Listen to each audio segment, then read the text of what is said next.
नमस्कार, आप देख रहे हैं न्यूज 18 इंडिया पर कच्चा चिट्ठा। मैं हूं आपके साथ प्रीति रघुनंदन। कोरोना का खतरा अभी भी बरकरार है, लिहाजा कोरोना के खिलाफ इस जंग में मास्क सबसे बड़ा हथियार है।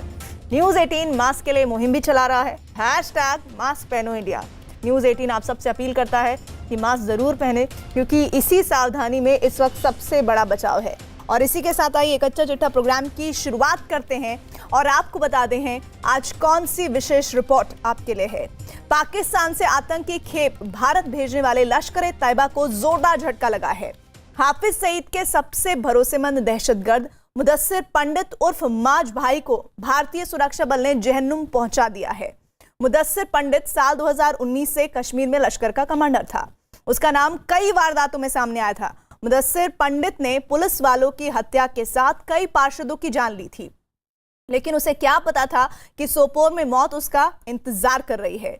देखिए कैसे हुआ आतंक के पंडित का अंत।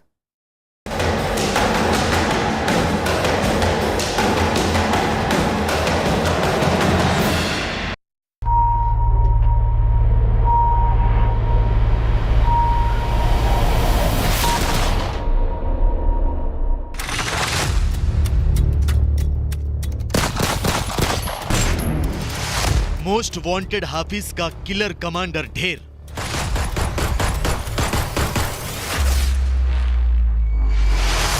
लश्कर-ए-तैयबा का आतंकी पंडित मारा गया।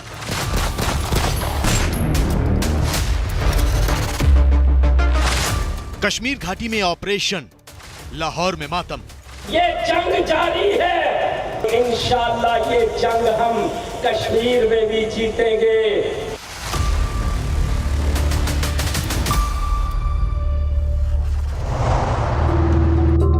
मुंबई हमलों का मास्टरमाइंड और लश्कर-ए-तैयबा के सरगना हाफिज मोहम्मद सईद ने कश्मीर घाटी में दहशत का साम्राज्य स्थापित करने के लिए अपने सबसे भरोसेमंद आतंकी मुदस्सिर पंडित को तैयार किया था। पीओके के आतंकी कैंप में ट्रेनिंग लेने के बाद मुदस्सिर पंडित को कश्मीर में भारतीय सेना पर हमला करने के इरादे से भेजा था। पाकिस्तान में बैठे हाफिज सईद को लग रहा था कि मुदस्सिर उसके इंतकाम को पूरा करेगा, मुदस्सिर भारतीय सेना पर घातक वार करेगा। लेकिन इससे पहले कि मुदस्सिर कुछ कर पाता, भारतीय सुरक्षा बल की गोलियों ने उसका सीना छलनी कर दिया। मुदस्सिर और उसके दो साथी जहन्नुम पहुंचा दिए गए। सबसे टॉप पर जो आते हैं मुदस्सिर पंडित, जिसको उमर भी कहते थे, रुखाना भी कहते थे, मुद्दू भी कहते थे और माज भाई भी कहते थे। ये जून 19 से एलईटी कमांडर इस एरिया का है। 18 एफआईआर उसके खिलाफ हैं। कश्मीर घाटी के सोपोर में 20 जून की रात अचानक सुरक्षा बल की हलचल तेज हो गई। मुखबिरों से जम्मू कश्मीर पुलिस को खबर मिली थी कि लश्कर का टॉप कमांडर मुदस्सिर पंडित कुछ आतंकियों के साथ एक घर में छिपा हुआ है। लिहाजा भारतीय सुरक्षा बल ने पूरे इलाके को घेर लिया। मौत को अपनी तरफ बढ़ता देख लश्कर के आतंकियों ने गोलीबारी शुरू कर दी। मुदस्सिर पंडित और उसके साथी फायरिंग करने लगे। एनकाउंटर रात भर चला और जब सुबह हुई तो मुदस्सिर पंडित समेत 3 आतंकियों के शव जमीन पर पड़े मिले। पहले इन्होंने म्यूनिसिपल बिल्डिंग जो है उसके ऊपर अटैक किया था मार्च के महीने में, 29 मार्च को, और उस इंसिडेंट में भी हमारे 2 म्यूनिसिपल काउंसलर और इसके साथ एक पुलिस के साथी हमारे शहीद हुए थे। मुदस्सिर पंडित ने बहुत अर्सा पहले, जब एब्रोगेशन के बाद इमीडिएटली दहशतगर्दों ने लोगों की आवाज़ को दबाना शुरू किया, लोगों के मूवमेंट को दबाना शुरू किया। उस वक्त एक फ्रूट मर्चेंट के घर पे जाके अटैक किया था, जिसमें 3 साल की बच्ची भी जख्मी हुई थी। ये लगातार इन कार्रवाइयों को अंजाम दे रहा था और जो ग्रुपिंग हमने देखी है उसमें लोकल टेररिस्ट के साथ हार्डकोर पाकिस्तानी टेररिस्ट इनके साथ होते हैं। ये रीसेंट इंसिडेंट्स में, एनकाउंटर्स में सेकंड मौका एक सीलू में ऑपरेशन हुआ था जहां पे हमने 2 टेररिस्ट को मारा था, एक लोकल था और एक पाकिस्तानी टेररिस्ट था।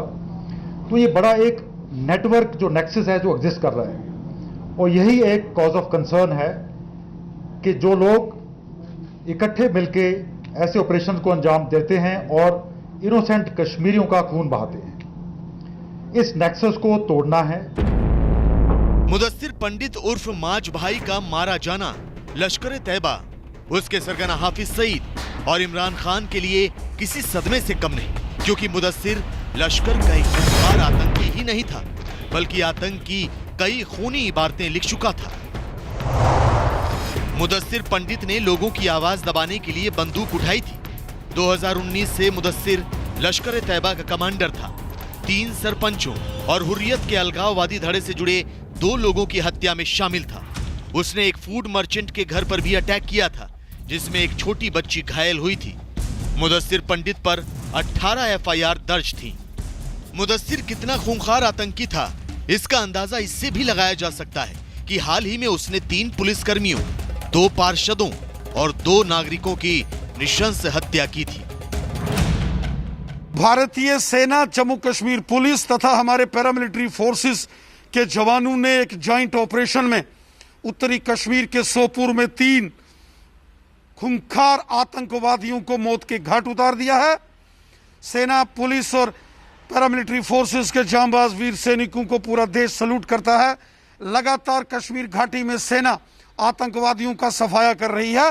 देश के खिलाफ, भारत माता के खिलाफ जो षड्यंत्र करेगा उसी का यही हाल होगा। ऑल आउट का जो देन है, आज के दिन में ऐसा मानना है कि ऑन ग्राउंड कोई ऐसा हार्ड लाइनर या हार्ड टेररिस्ट नहीं है। ये मुसद्दर पंडित कुछ ऐसे चुने नेम आ जाते हैं जो कि पाकिस्तान के तरफ से रिवाइव करने की चेष्टा होती है, मगर उनके सेल्फ लाइफ को ख़त्म कर दिया गया है। तो सेल्फ लाइफ का मतलब है कि वो ज़्यादा दिन टिक नहीं पाते। जम्मू कश्मीर में सेना का ऑपरेशन ऑल आउट अपने शबाब पर है। बॉर्डर के उस पार से आतंकियों की घुसपैठ में तो कमी आई ही है। जो आतंकी अब भी कश्मीर में सक्रिय हैं, उन्हें सुरक्षा बल चुन चुन कर मौत के घाट उतार रहे हैं। लेकिन पाकिस्तान के प्रधानमंत्री इमरान खान अब भी कश्मीर में जिहाद का खूनी खेल खेलने वाले शैतानों को मासूम साबित करने पर तुले हैं। आपको यकीन नहीं आएगा, लेकिन एक विदेशी टेलीविजन चैनल को दिए इंटरव्यू में इमरान खान ने शिनजियांग में वीगर मुसलमानों पर हो रहे अत्याचार के मुद्दे पर तो कुछ नहीं कहा, लेकिन कश्मीर पर जहर उगलने लगे। Why are you so outspoken about Islamophobia in Europe and the United States, but totally silent about the genocide of Muslims in Western China? What our conversations have been with the Chinese, this is not the case, according to them. The evidence is just overwhelming. Whatever issues we have with the Chinese, we speak to them behind closed doors. China has been one of the greatest friends to us in our most difficult times.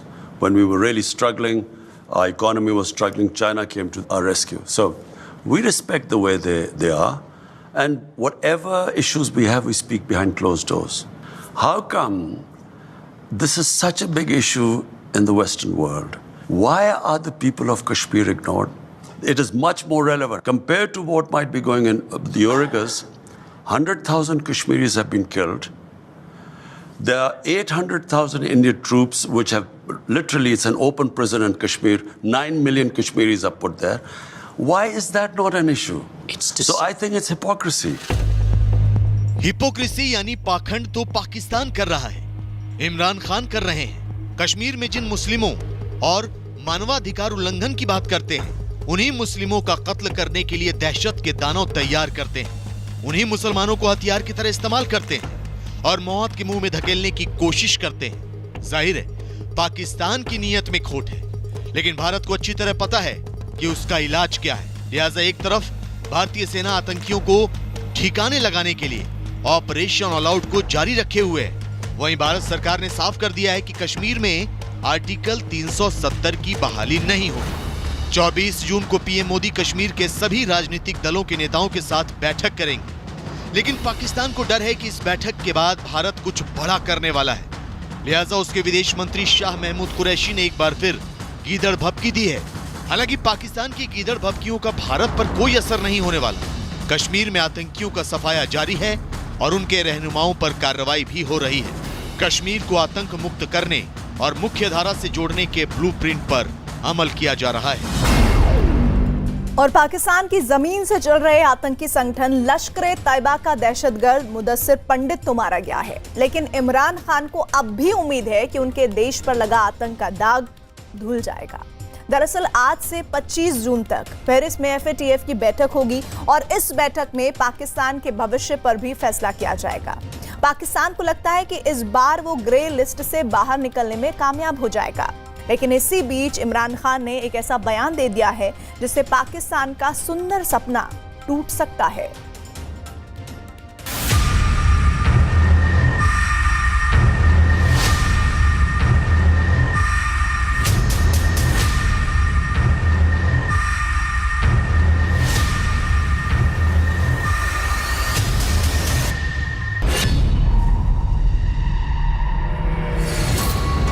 Imran Khan की धड़कनें तेज हो गई हैं। Paris में FATF की बैठक शुरू हो गई है, जिससे इस्लामाबाद में हड़कंप मचा हुआ है। आतंकी फंडिंग और मनी लॉन्ड्रिंग पर नजर रखने वाली वैश्विक संस्था फाइनेंशियल एक्शन टास्क फोर्स 25 जून से पहले पाकिस्तान के भविष्य पर मुहर लगाने वाली है। 3 साल से इस संगठन की ग्रे लिस्ट में अटका पाकिस्तान राहत की उम्मीद कर रहा है, लेकिन क्या पाकिस्तान को इस बार खुशखबरी मिलेगी?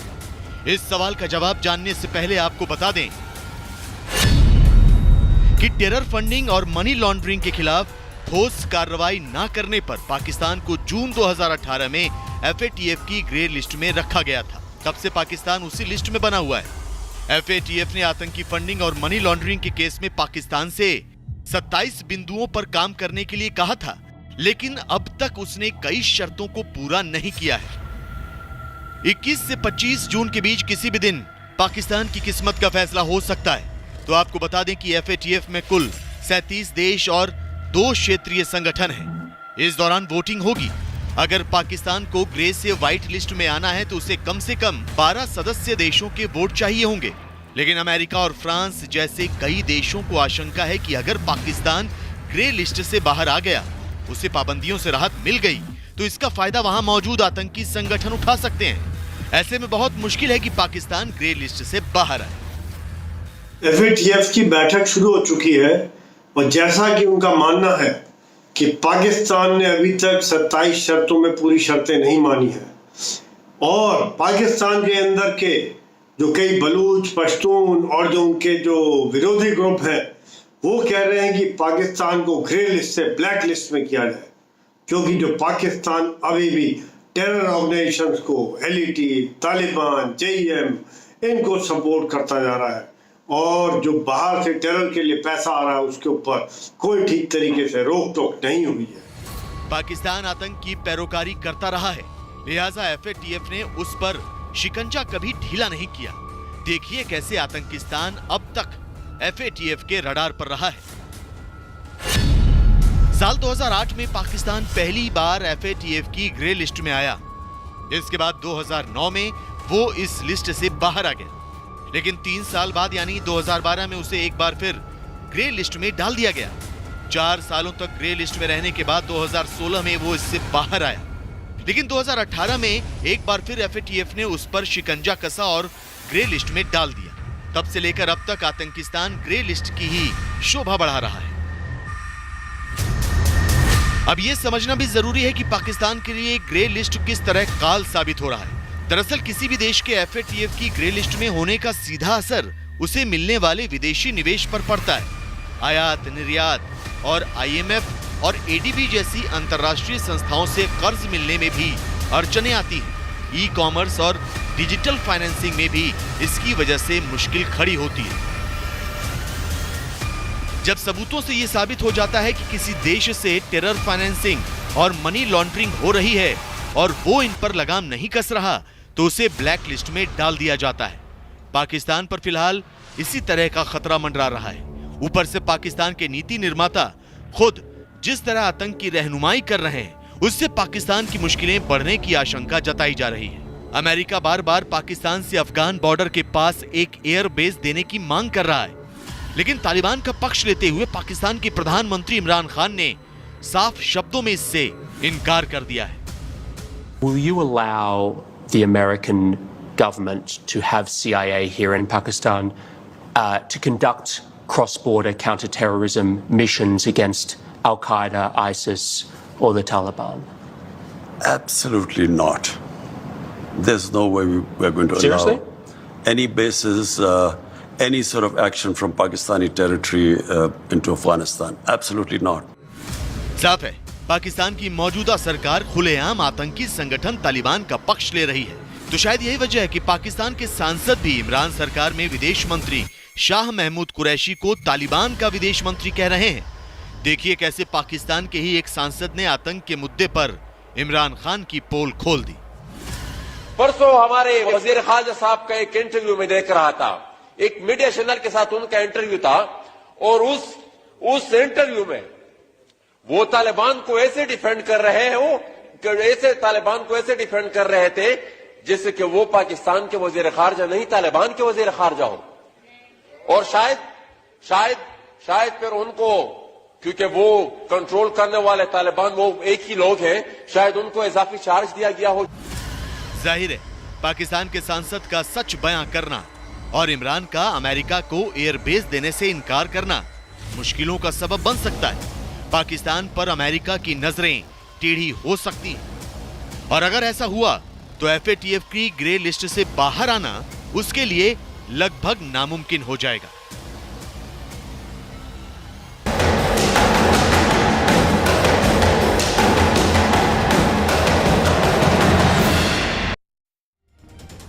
और अब बात पाकिस्तान के आका चीन की। चीन के राष्ट्रपति शी जिनपिंग को अपनी कुर्सी जाने का डर सता रहा है। शी जिनपिंग को लगता है कि उनके कुछ करीबी ही उन्हें सत्ता से हटाने की साजिश रच रहे हैं। लिहाजा शी जिनपिंग ने अपनी पार्टी के नेताओं को एक शपथ दिलाई है।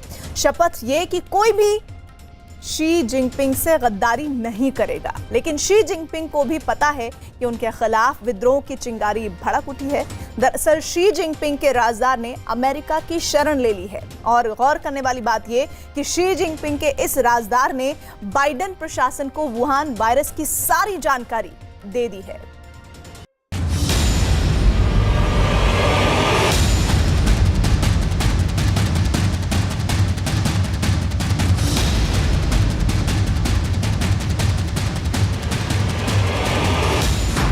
शी जिनपिंग के खिलाफ विद्रोह,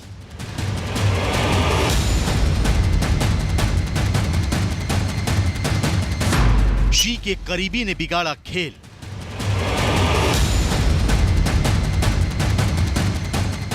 चीन के राष्ट्रपति शी जिनपिंग को अपने खिलाफ बगावत का डर सताने लगा है। शी जिनपिंग को इस बात का डर सताने लगा है कि कहीं उन्हें सत्ता से बेदखल न कर दिया जाए। खुद को शक्तिशाली बनाकर आजीवन राष्ट्रपति घोषित करने वाले शी जिनपिंग को अब अपनी कुर्सी की फिक्र होने लगी है।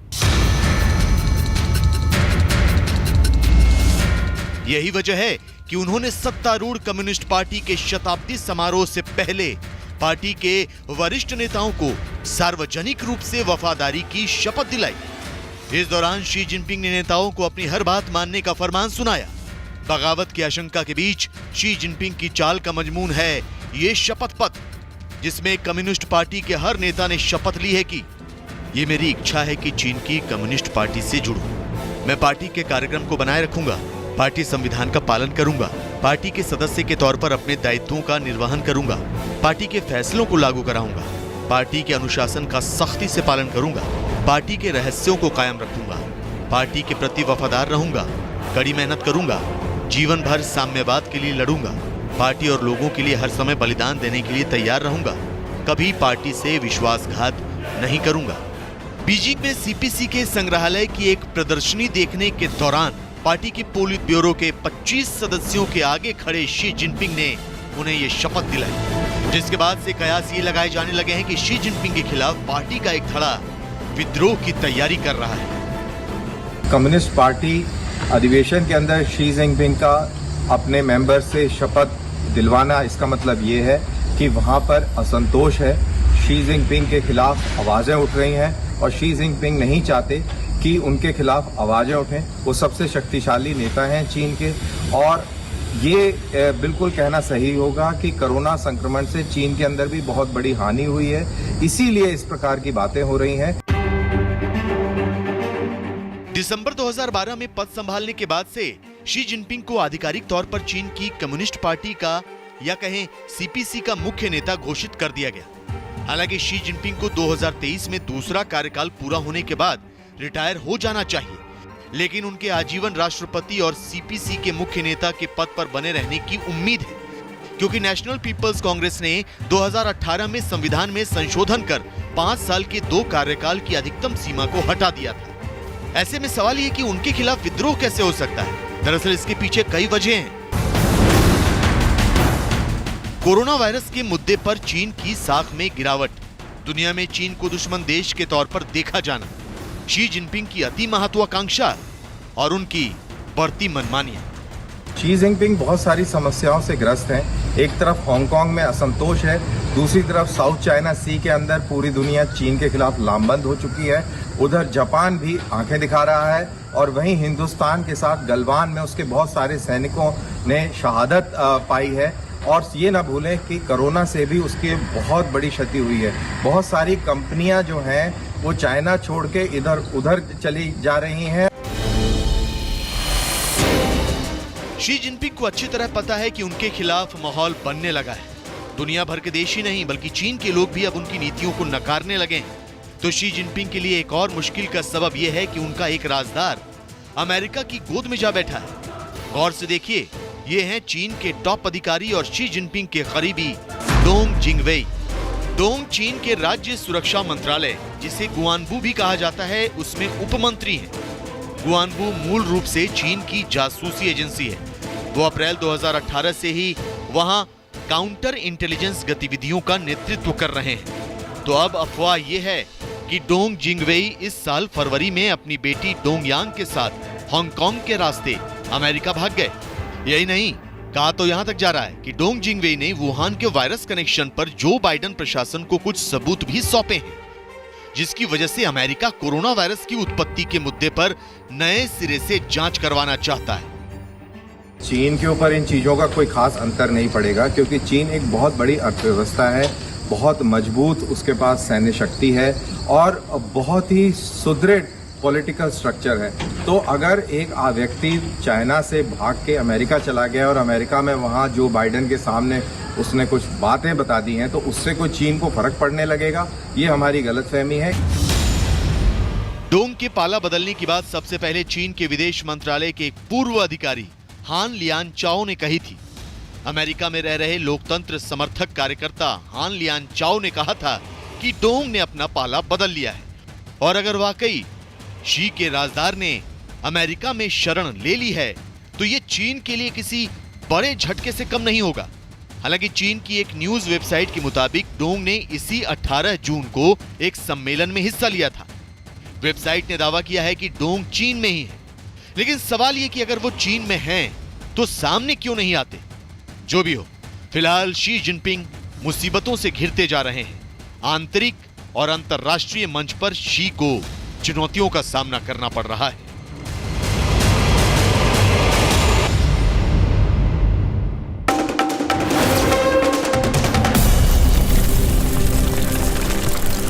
बदमाश घायल हो गए।